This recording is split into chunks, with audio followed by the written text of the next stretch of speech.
Hey everyone, welcome to Beginnings, the show that asks, where do creative people come from? My name is Andy, I'm the host of the show, and a writer and performer based in Los Angeles, California. Living in a post-vax world right now. I hope you are too. Joe Biden and the gang finally relented and are going to support lifting the patent protections for the COVID-19 vaccines. And then just today, Angela Merkel comes out against doing that. And gotta say,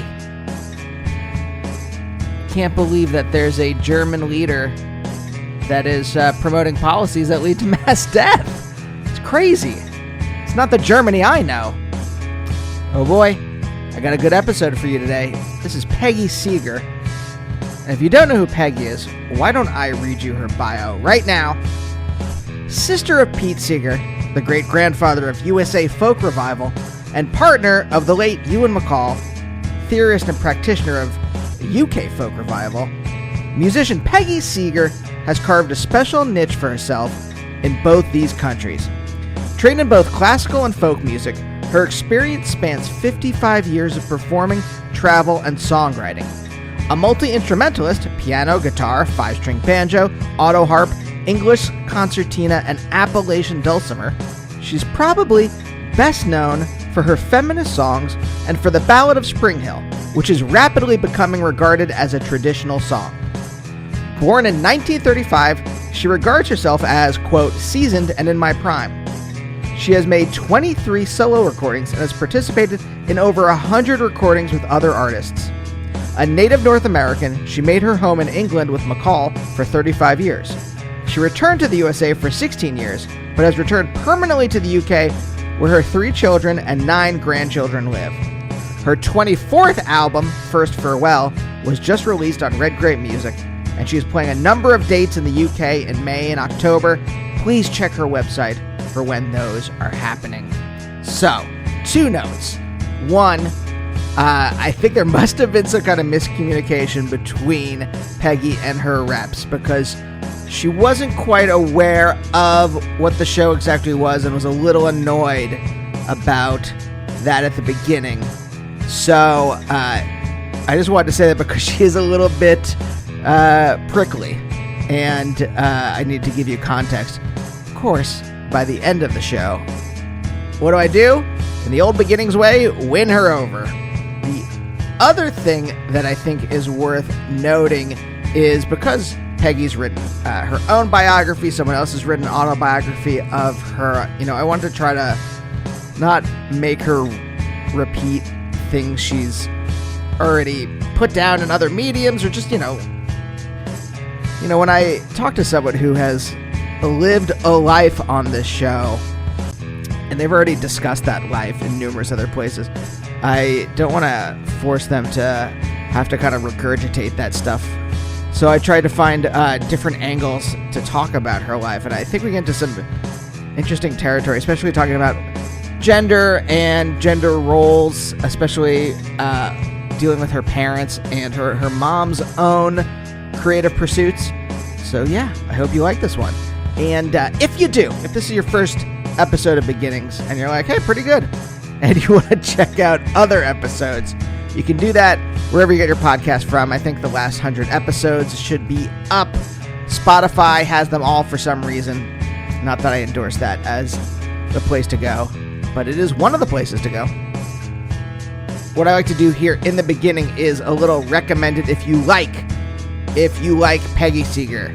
Well, you might like these other interviews I did with other folk musicians, such as James Yorkston, Richard Dawson, Diane Cluck, Shirley Collins, and, honestly, over the last 11 years, I have talked to hundreds upon hundreds of musicians and performers and comedians and writers and artists. So, if you like what you hear and you want to subscribe to the show, you can do that at Apple, Stitcher, Google, Amazon/Audible, Spotify.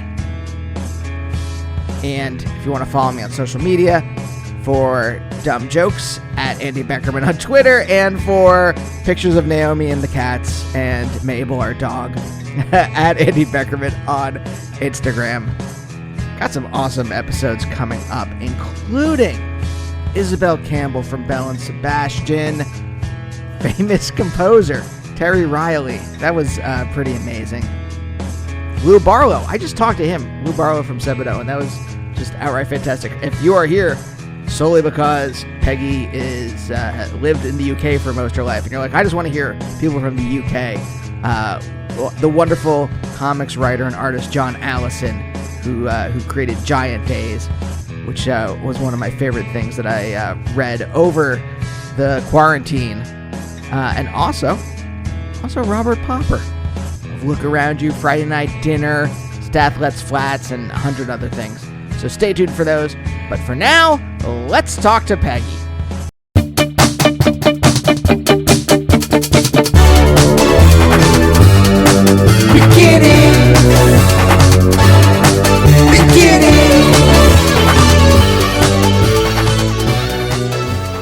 There's a lot of stuff that I'm really interested in when it comes to your childhood, not just because of the time period, but you grow up in I would say an interesting family. I don't know what adjective you might want to use as the person that grew up in that family, but I'll ask you. Okay, just give me a question. What is how would you describe your family growing up? Completely functional. My family was completely functional. It was very unorthodox, but everyone was happy. I don't remember tantrums or my parents fighting with each other. They adored each other. And they had the first three of us quite quickly, 1933, 35, and 37, Mike, Peggy, and Barbara. Penny was born in 43 or 44. My father went off to work every day at the Pan American Union.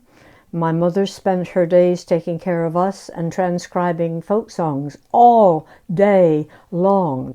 We heard those songs being transcribed from big aluminum records, 16-inch things that you played with a thorn needle.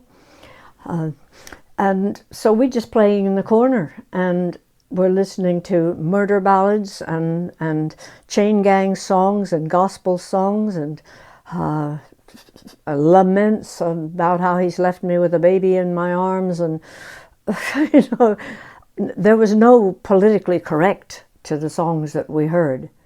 And I learned a huge number of them, singing and music, classical music at night and folk music in the day for 8 years, my first 8 years, just like that. I mean, was there, when you were growing up, did you have any kind of inkling that maybe you were living in a unique family? Because your mother was also a composer, correct? Yes, but I didn't know she was a composer. She didn't compose back then. I didn't know she was a composer until I was 35 years old. It was just not mentioned that my mother had been a composer before she met my dad. Really? Really, truly. Did she give it up to, while she was being a parent, or she was just doing it on the side and she didn't talk to you about it? I think it's more complicated than that. For one thing, when you have 3 little children, you don't have time to compose when you're the sole carer. But another thing is she met my father when she became his pupil. And they were both interested in very, very modernistic music. Mm-hmm. So modernistic that finally, early in the 1930s and 31, 32, after they were together, he described it as music for musicians, that musicians understood. And I would say that mathematicians also understood, and possibly psychologists understood. But that kind of music never entered our house. For me as a child, my mother played Bach and Beethoven and Chopin and Liszt, and she played the piano beautifully. So that was the way that any classical music or made-up music that you write down on the staff lines, that's the only way that ever entered my head when I was a child. So we had folk music running through our veins, and we had the big classical composers running through our veins. And I only remember her actually writing one piece. It was for a competition, and each of my father and my mother were each part of the competition where you... What was that? Sorry, my dog. And and each of them had to make a symphonic piece out of a folk song. So I forgot what my father did. My mother did Risselty, Rosselty, and Equinoctial, and she won. She won. It was a lovely piece, really lovely piece. But I also heard her making accompaniments during my growing up, even into teens, accompaniments for songs that were going to go into songbooks of the Lomaxes. Right. So I got the impression that she could make accompaniments, but I never knew anything about her body of work before she met my father. Nothing.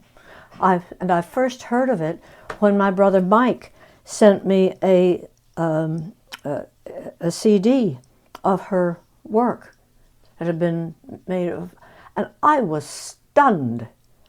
I had never heard anything like that.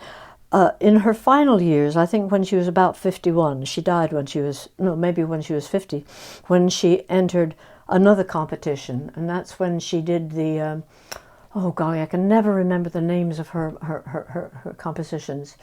She did the one that won the prize, and I heard her writing that down underneath my bedroom. That was where the piano room was. And I thought, what on earth is she doing? This is queer. This is strange stuff. And then learned that she had entered a competition for writing a classical piece. And it was excellent. And what is the name of it? I can't remember it. I'm so sorry. I can't even remember my name some days when I wake up. Yeah, I feel you. Do you mind if I ask about that moment when you found out that she was, you heard this composition of hers and you were floored? What went on kind of, besides the obvious surprise of it, did that kind of reconfigure your understanding of your mom? Well, I was a nasty teenager at the time, and I was being awful to my mother. So my mother and I weren't close. Oh, what a beautiful dog. No, that's a cat. That's the cat, yes. We have a lot of animals here. Yeah, I wish I could, but I can't. She and I, she wanted babies. She wanted children. She did not want teenagers. Mm-hmm. And Mike and I and Barbara were all teenagers at that time, and my poor mother was trying to deal with three impossible people at once. We had never been particularly close. As I said, I think she wanted babies. She didn't want grown-up people. Or not that she didn't want them, she just didn't know what to do with us. She taught me music, and she was wonderful with that. But when I became a teenager, I just couldn't practice in front of her. It's in my book. And I think about her every day. Now that's a weird thing, but I do. I talk to her as a musician, and the same as I talk to all my beloveds who are gone. I talk to them, but my old fella, Ewan MacColl, and her I especially talk to, because they were the ones I was closest to musically. And she would have loved what I'm doing now. Absolutely loved it. I don't know if you've heard any of my recent work. Everything Changes, have you heard that? Yeah, there's a new one coming out that goes further than that. So we didn't talk about what she'd written. And there's a weird thing. I have noticed this in a number of families, and I ask women, I say, in your family growing up, did you talk about your father's family more than your mother's? And the majority of women, yes, they talked more about daddy's family than mummy's family. I knew my father's, his background, and I didn't know my mother's. I knew literally nothing about her. Her mother was rather unusual too, in lots of ways. How so? Well, she married a minister, a Methodist minister, who was also peripatetic. They traveled. At one point, their job took them over to California. And we're talking about the pre-1900s, early 1900s. And they traveled across the states for him to take a job. Then he came back and went to Florida. Then he went up to Chicago, and then he went to East Liverpool, Ohio, where my mother was born in 1901. And my mother didn't talk about her mother, what her mother had been like, or her father had been like, or her brother, or her schooling, or her teenage, or what she'd done in her 20s when she was, when she got that scholarship from oh golly, my head sometimes just forgets names. The scholarship that she got to go to Europe begins with G, the famous one. Guggenheim? Sorry, Guggenheim, yeah, that's it, yeah. I don't know why I should forget it. I traveled somewhere with Peggy Guggenheim's granddaughter when I was in my 20s. So I just knew her as a fantastic player of Bach, Beethoven, all the pieces that I just loved, and the person who played all those wonderful songs while we played in the corner or dropped things down through the knotholes in the floor. So that's how I knew her. Do you think she was trying to escape that past? Like, why was she, or was it just that's how the parent-child relationship was? She just didn't want to talk about her upbringing. Well, it's probably because my father wasn't interested in it. In my life with Ewan MacColl, we always talked about his family. He and his mother weren't interested in my family at all, except for Pete and Mike, and my father, because my father and Ewan were hilarious to see them together. They were very different, and they knew they had to get along because of me. But Ewan just didn't want to talk about my background, And his mother, who lived with us in the house for 16 years, she never, ever, ever asked a question about my childhood, my life, where I'd come from, anything, nothing. But she was a case. She was a case herself. Is it a boundaries thing? My parents don't like crossing boundaries. No, it wasn't a boundary thing. I think it's a part of wife stealing, that you have to take her away from her family. And it is a wife-stealing thing. And that wife-stealing thing runs right through the humor about the mother-in-law. You know, mother-in-law humor is always about the wife's mother. It's rarely about the groom's mother. And the groom's mother hangs on to the groom in a way that is terrifying. There's even songs about it, big ballads about it. There's one of them where the mother kills her son so that the bride can't have him. Prince Robert, that's called. It's incredible. So, but their relationship, you said, very loving, but just not their. The interest went one way. It was unidirectional. My mother, as a composer, was never mentioned in my growing up family. My mother's work. And I think there could have been an element of jealousy on the part of my father, because she was a much better composer than he was. Much better. And he used to say, women can't write symphonies, because my mother wrote small pieces. And whether he ever considered that the symphony might be a male form, which I think it is. I do think it is. I think the first 3 movements in a symphony are courtship, and the final bang is the orgasm, and then it's over, you know. So it's a form that a lot of women don't seem to necessarily take to when they're composing.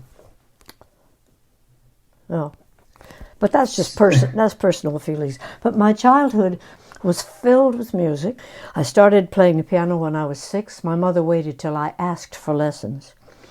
And even then, she didn't give me exercises or anything to do, because 6-year-old fingers, they don't, there are some absolute genius players. If you ever look at the child geniuses and see some of the players who are 7, 8, 9 years old, you'd be astounded. My fingers didn't do it. But when we started in, I remember she'd tell stories and she'd illustrate it with just fun on the piano. Like The Lion and the Mouse, which is one of Aesop's fables, I think, where the mouse saves the lion. And she would be the lion down there, and I could be the mouse up there doing what I wanted. That kind of thing. So music was fun with my mother. It was fun. Yeah. There comes your cat again. I love it. Was it in any way, this is reductive, so take it as that, but was it in any way a way that you felt like you had a deeper connection with your mom when you were playing music? Then, I know you said now that you use it as a way to kind of, communicate in a fashion. No, when I played 2 piano, and that famous piece, I think it's Beethoven, da-da-da-da, da-da-da-da, da-da-da-da-da-da-da. I did that 2 pianos with my father. I played double pianos with my father. My mother didn't have the patience. If I made a mistake, I knew that she was sitting there drumming her mental fingers until I got the mistake right. My father would just sit there and look into space. And he was doing some yoga exercise, and I'd have to say, okay, I can play it now. And then we would start again. But he could wait till the end of time. He really could. He was very patient, very quiet. And my mother was a bonfire. I think she was. I think one of the reasons that her composition wasn't mentioned was that she was extremely angry that my father had forsaken the music that had brought them together, which was the modernistic composition. That's what they met talking about when she came east from Chicago to study with him in New York. And they spent a whole year together writing a book that my father was writing about that kind of composition. And that was just dropped. It probably had to be dropped because they started having children, and he started having to travel when he was with the Roosevelt administration, the Works Project administration that took him all over, right way past the Mississippi River, just doing music and collecting music for the Library of Congress. So I think she was very angry that what she was so good at and so interested in, he had said, that's music for musicians. People won't listen to it. And when you listen to the small things that they made, like Sacco and Vanzetti and Chinaman Laundryman, which were my mother's, and some of my father's rounds, they're political subjects, but the working class would never, ever listen to those things. They just wouldn't. And they were... When I first heard the chants, some of the chants that my mother wrote, this wasn't my mother at all. This wasn't the one I knew as a mother. She wouldn't make up things like that. And the singing style was one that she claimed to dislike, because my mother and my father, neither of them liked opera very much.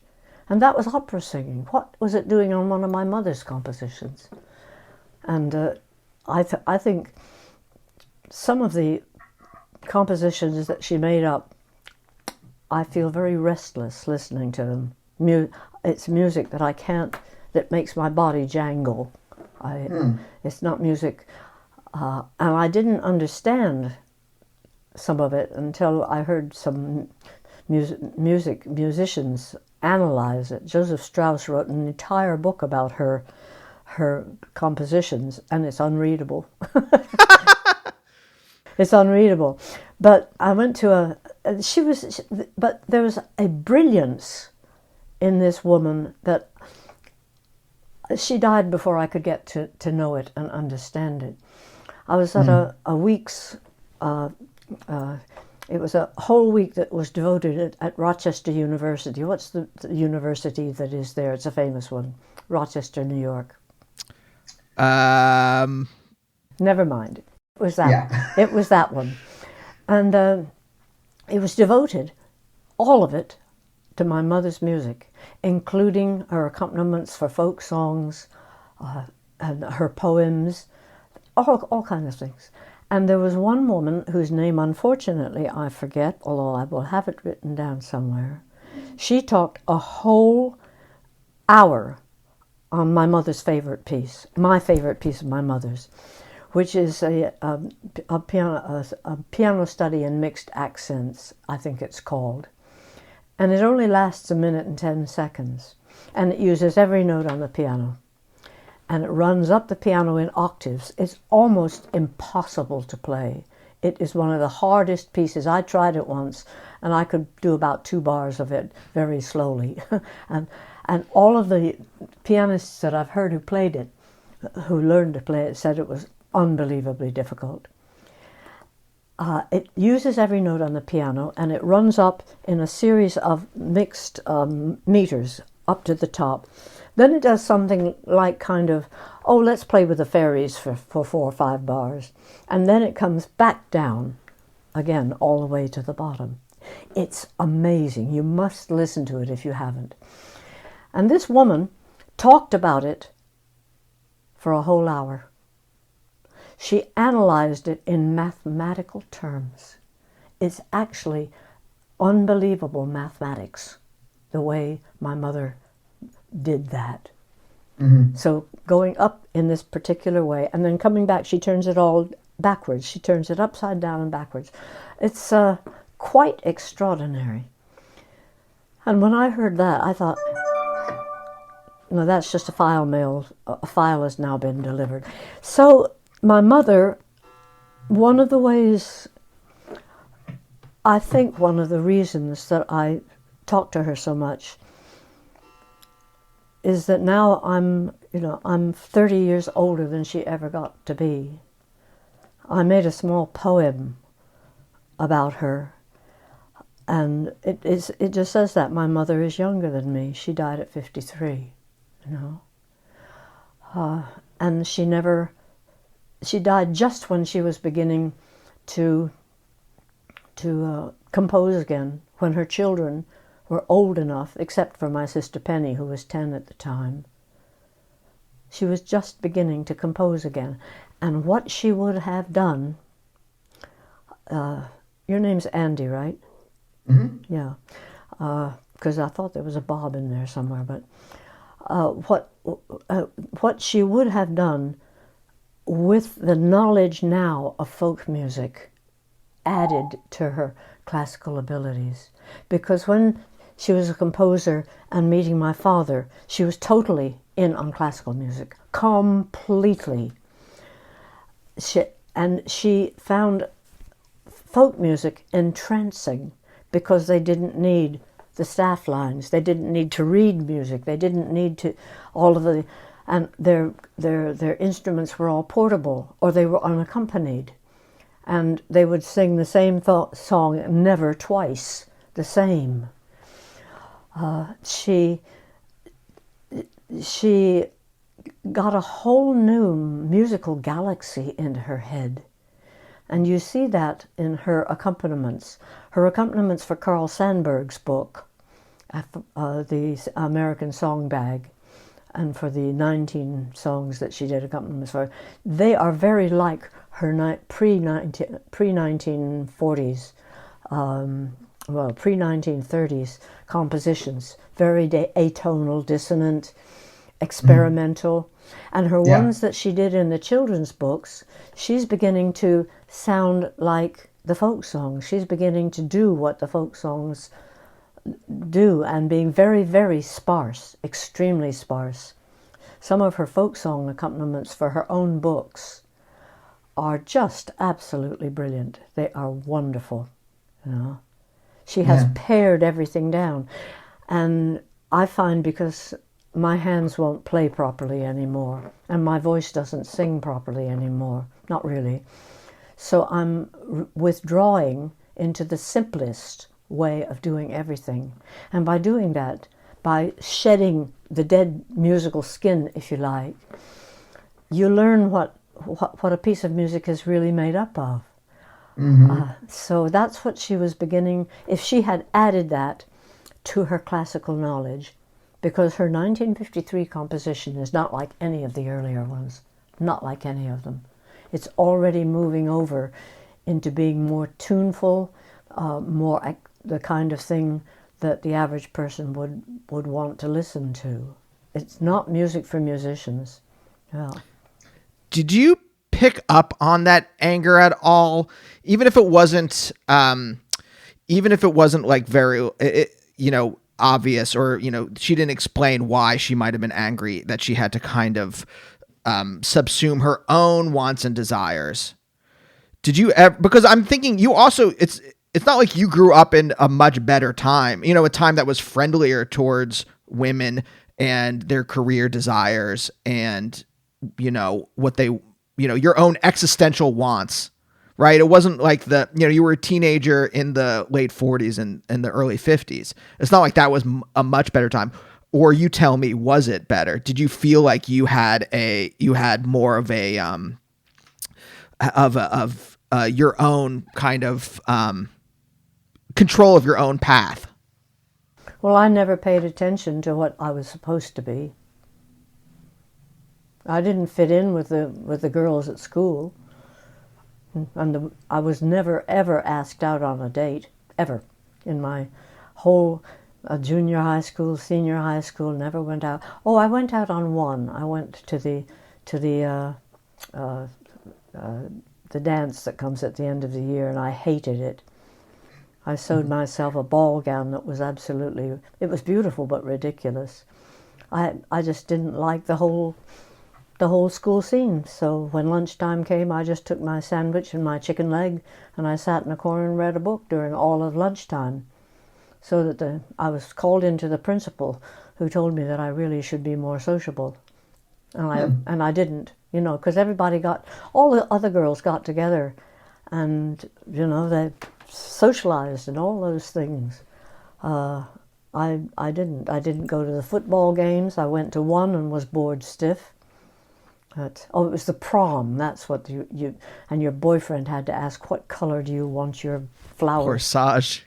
Corsage to be, and what color is your gown going to be, so I can da-da-da.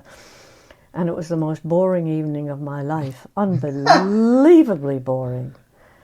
So I didn't fit in with that kind of thing. I didn't fit in with it at college either. I just rattled around with a banjo and guitar and found friends wherever I wanted. I never joined in. I was not a joiner, and I'm still not a joiner. What was it about yourself when you were growing up? Was it just that you, again, like I said, it seems like you grew up in a somewhat unique family. Oh, right. Yes, very. And was it just that you, was it a precocity? Is that the adverb form of precocious? Were you precocious? Was it just that, because of the family you grew up in, you didn't have the same concerns as the other students? My family was very interesting. There was music always at home, and I could hear the lessons being given while I was doing my homework, because the music room was right below my bedroom. And I was fascinated by the way my mother taught music. She was a wonderful teacher. Up until 2 or 3 years ago, when the last of them died, I was in contact with 3 of her pupils, who just wanted to tell me how wonderful it had been for them to be her pupil. No, I don't think I was precocious. I just think maybe I was egotistical and just thought, I only need my own company. And there was always lots to do at home because sometimes I had to make dinner. Sometimes I had to go shopping when I got home. And once I hit 15, I just wanted to play the banjo or the guitar. And unfortunately, there wasn't a piano at home that I could play because it was always being used by my mum teaching down below. And I very rarely played piano at home because I knew she was listening. So I would go somewhere else to practice. But I wasn't aware of being precocious. I was my father's favorite child, unfortunately. Unfortunately for me, and unfortunate for my sister Barbara, whom my father, he actually disliked her. She's still alive. She and me, we're still on the go. She got over it and made a good life for herself. But my father just wanted a girl, and I was his first girl after 4 boys, and he landed on me like a soft ton of bricks. It was really, he and I played guitar together, we sang together, we walked together, we were at home, completely at home with each other. He was the person that I talked to about things, even though he was partly deaf and he had to hold his little hearing aid up to you like it's a little box about half the size of an old cigarette package. But my mother, you didn't confide in my mother. She wasn't huggable. She wore girdles and her body was encased in hard stuff. She undoubtedly cuddled us when we were little, but when we got to 8, 9, 10, I have a photograph of my daughter sitting in my lap when she's 16. But my mother didn't, she wasn't, yeah. And so when I think of her musically, and I think of her with longing that I would have loved her to have even lived to see one of her grandchildren. Her first grandchild was born in 1989. She died in 1953. But she would have loved that. She would have loved the life that I had with Ewan. And she would have gotten along with him really well. They would have gotten along better than my father and Ewan, because my father was a snob, class. And Ewan was working class. You bet. And I think my mother was bordering on working class. Her mother had a boarding house after her father died. And her father was poor white trash from West Virginia. I don't know what her mother was, Clara Graves. But there's so much that I didn't know from my mother. And so in a way, when I first read Judith Tick's book about my mom, do you have that book? Do you know about it? No, I don't. It's called Ruth Crawford Seeger, A Search for American Music. Judith Tick spent 10 years writing that book, and it's absolutely brilliant. She knows more about my mother than I do, but then my biographer knows more about me than I do too. She wrote this wonderful, wonderful book, and Judith gave it to me in its first proof before it went, when it was still editable. And I read it at Judith's house because she had interviewed me about my mom. And I was horrified by how little I actually remembered of my mom, because we weren't buddies. And my mom was teaching all the time, and then she was sick, and then she died while I was at college. When I was at college, called home from college. So Judith Tick gave me this book to read the proofs, and I was incandescent with rage when I read it, that I had known so little about my mother. One of the reasons I wrote my book, my memoir, and which I encouraged the biographer who wrote my book, Jean Friedman. I wanted her to write those things so that my children would know. And I said to my children, just ask me anything you want. I'll talk to you about it. But of course, they didn't. And my family was never the subject of talking in the family. It was Ewan's family that was always talked about, how his grandfather was a drunkard and how his mother went out charring, and I knew everything about his family. My boys know everything about his family. They knew nothing about mine.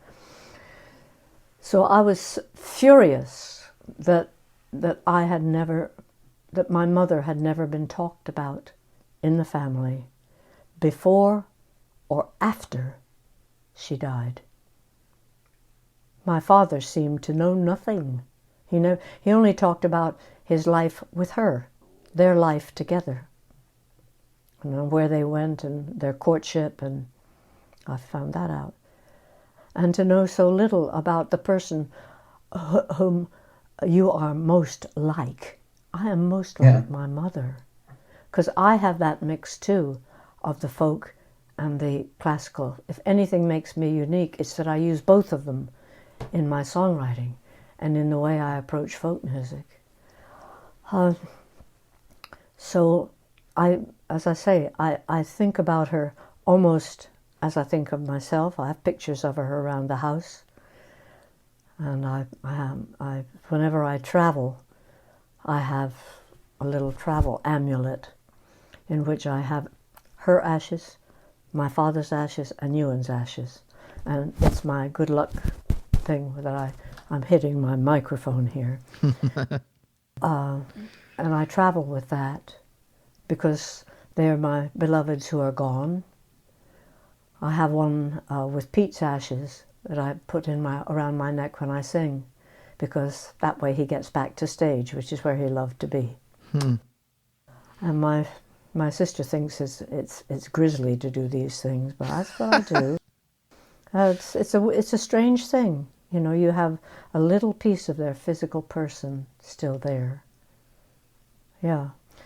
So talking to my mother, it's not the kind of thing that you can actually put into language. It's kind of like sometimes I'm singing songs that I knew she loved. I'm trying to remember the proper name of the one that she really adored, but I can't find it. It was a zany piece, and I can hardly remember anything from it. It's trying to, if I can maybe hazard a guess, it's trying to like put yourself in the same mode of being that she existed in. I was miming playing guitar, but if you can be in that same mode of being, you can find some kind of way to communicate, if that makes sense. Well, all the time I was having my own children, I realized what her life must have been like, but I was allowed to get on with mine, because I worked with my husband. With Ewan MacColl, we were together 24/7 for 32 years. 30 years, actually. He didn't go out to work at an office. We were always in the same house.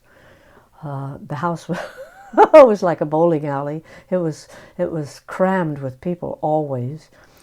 And my work was... And I always had help with the children, right from the beginning, because his mother came to live with us from the moment we got together, God help us. And there was always some other woman in the house doing work. I was never a solo mother. Well, maybe for about 9 months when my first was very small. Yeah, I was a solo mother. Do you think carving your own path out was in some way, and you can tell me if it's either conscious or unconscious, reaction to your parents' relationship? Well, I didn't carve my own passage. I just tried to run away from the person I was in love with for 3 years, because he was married, he had a child, he was 40 and I was 20. I tried to carve my own path out for those 3 or 4 years, from age about 21 to about 24. And that was when I went to China and to Russia, and I hitchhiked all over the place and did all kinds of crazy, some dangerous things. So I got that out of my blood big time for 3 years, just hitchhiking, nearly dying in Poland. And it was an exciting 3 years where I just did whatever was broached next, whatever seemed to be happening next. I didn't make any plans, no plans. My life just happened during those 3 years. But that wasn't scary for you to just kind of just float around? No, it was exciting. I just thought I'd live forever, and I just took whatever came up. And when I look at it now, in a more organized way, that's what I've done with all the rest of my life. With Ewan MacColl, I was tied down to what he wanted to do and what we wanted to do, and to the children, and to owning a house and having a base, which was something that I needed, and that gave me a stability. But working with Ewan is one of the people. If I hadn't come over to England and stayed here. If I'd stayed in the States, I would have been Pete Seeger's sister forever. And there's nothing wrong with that. I was very proud of that. But I wouldn't have carved my own way. And I would never have been the songwriter that I think I've become if it hadn't been for Ewan MacColl and the things we did together. Because that gave me theater training. It gave me performance training. And I also wouldn't have been the new kind of songwriter that I am now without my present partner, a woman, Irene.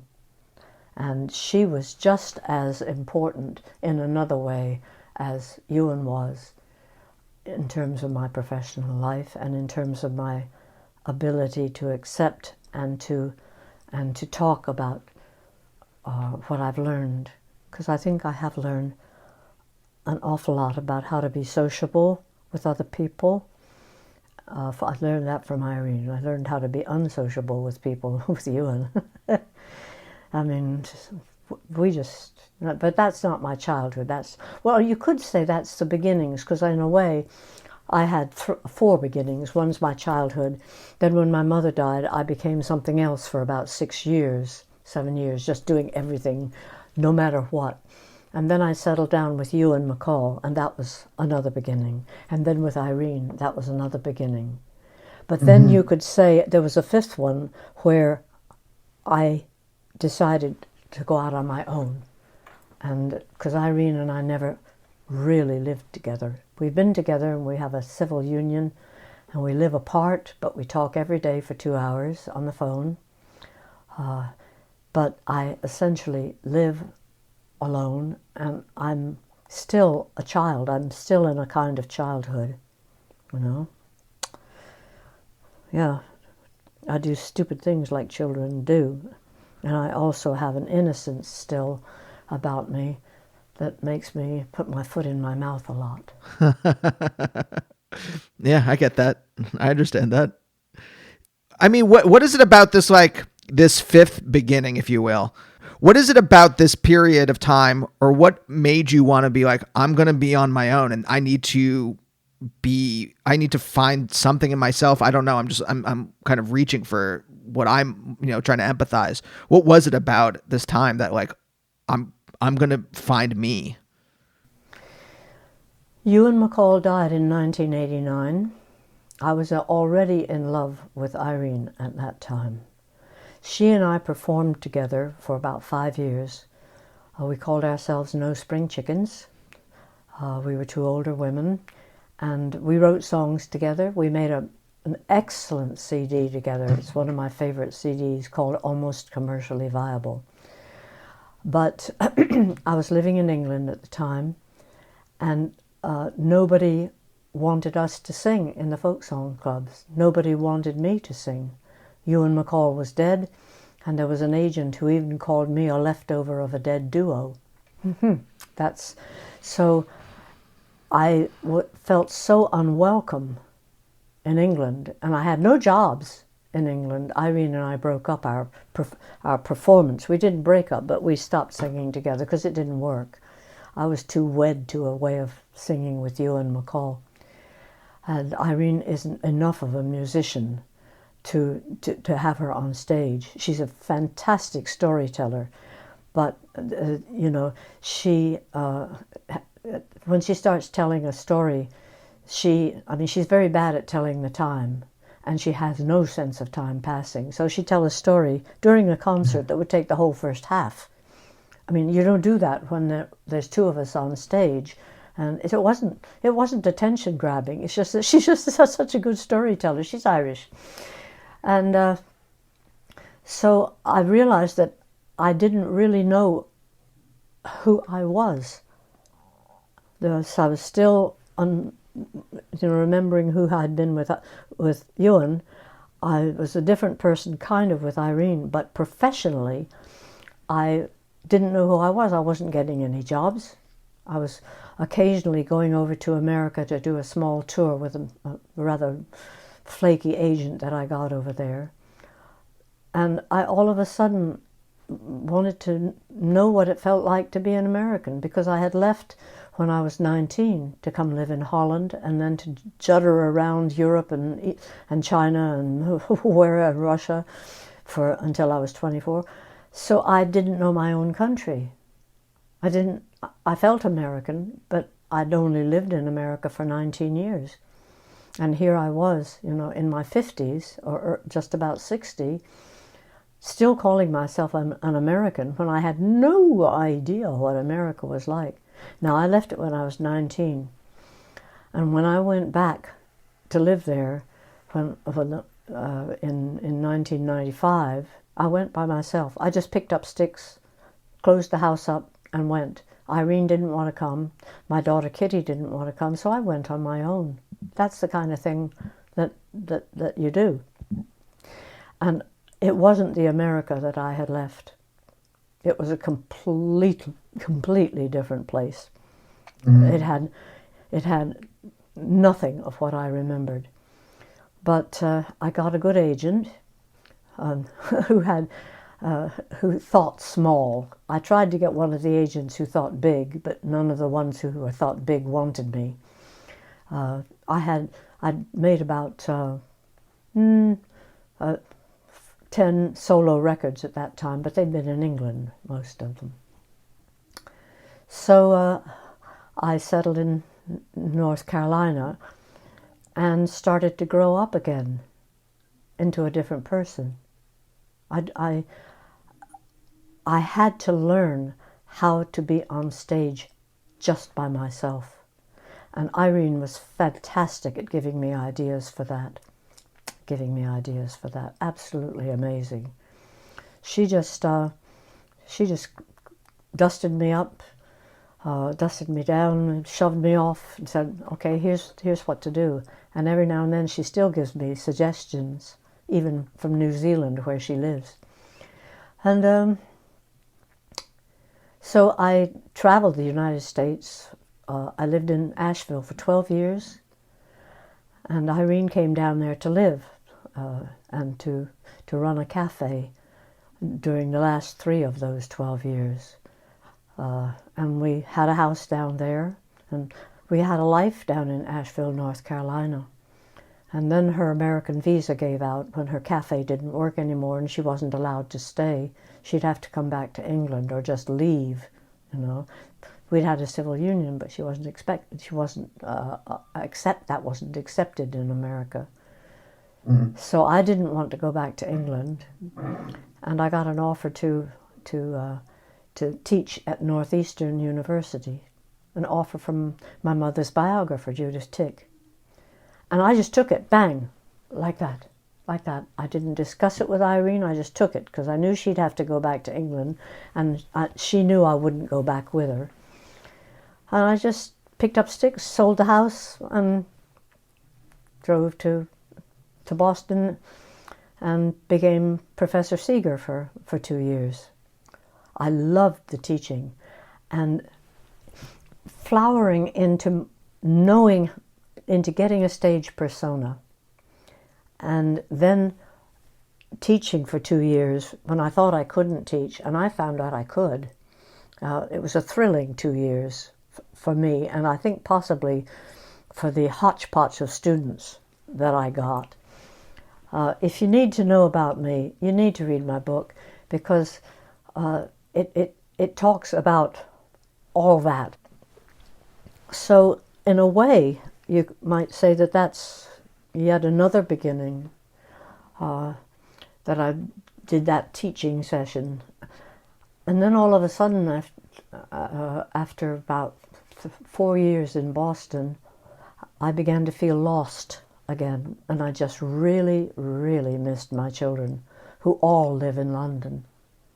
Irene was already away in New Zealand. We were visiting 6 months of the year, back and forth, so neither of us had a winter. But I all of a sudden just felt, I grew up in England. I really grew up from age 24 to 54 in England. That's my home. Mm-hmm. And it is my home. Because I swore allegiance to the Queen when I was 25. Yeah, not something that most Brits have done. But coming back here, it kind of felt like a beginning again. I do feel I'm beginning again, because each time I go somewhere new, I'm landing in a new set of friends, a new social life, new rules, new topography, new geography, new places to go. So when I was in Asheville, I was in the American South, and I'd have to drive north 6 hours before I would get a date. Nobody in the South hired me. I had to drive 6 miles north. But meanwhile, I was becoming part of Asheville, North Carolina. I made songs for people down there. When the mayor became mayor, I made songs for her campaign. I did concerts that I just decided to give down there on my own, to baffle the Southerners with some of what I wrote in England. And then when I went to Boston, it was where I had been at college. And that was completely different too. Very, very different. Yeah.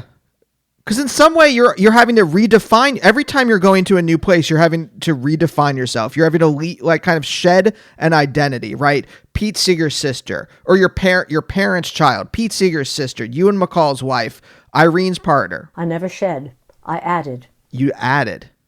I added. Interesting. Yeah, I added to it. And I learned from each of those places. I learned a huge amount. My father wouldn't recognize me. He wouldn't. Ewan wouldn't recognize me, the kind of person that I am now. And I haven't seen Irene for 2 years. And although she sees me on some of my Zooms and things, I'm already moving into an area of old age that I'm having to learn a lot of new things. So it's an interesting thing to think about, is that becoming old is a new beginning, Yeah. I know you have to go to another interview, so that actually seems like a nice place to end.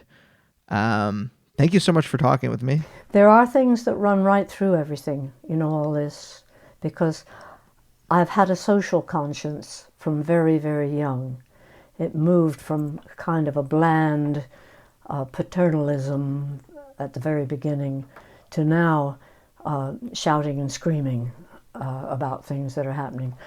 So my Zoom is actually, it's a campaign that I'm part of. The village that I live in is a little pearl in the mussel shell of the suburbs of Oxford in England. It's an iconic village. And in the last 40 years, it has lost 20 acres of its green land surrounding it to housing for Oxford.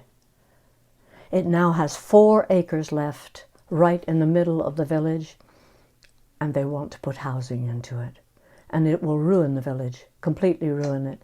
So that's what this is about. this Zoom, is because I'm part of a group of absolutely one. It's the first committee I've ever worked with, and this is a new beginning too, where everybody really likes each other, and we don't talk about moot points and let's take a vote on it, brother, and all of that.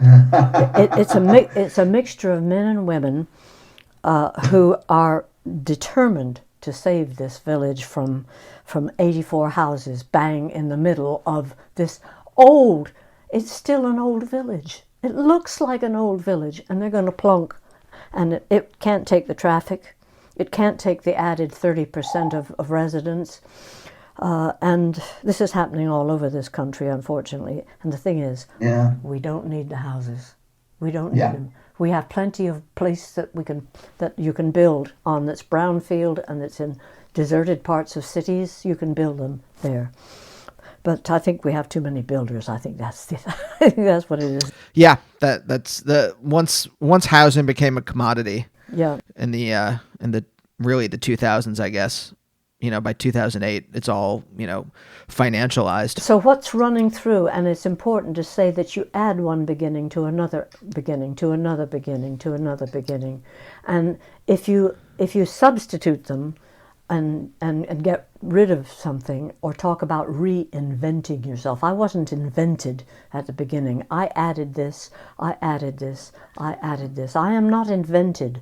I am created, by all the things and the mistakes I've made and the good things that I've done. So the beginnings, it's good that it's in the plural. That's very, very good. I like the whole idea of this program. So thank you very much. Yeah. Thanks so much for talking with me, and have a great evening. Okay. Cuddle your cats. You're lucky to have them. I will. All right. I'll talk to you later. Bye. Bye, oh bye, oh bye, oh bye, oh bye, oh bye, oh bye, oh bye, oh bye, oh bye. Bye.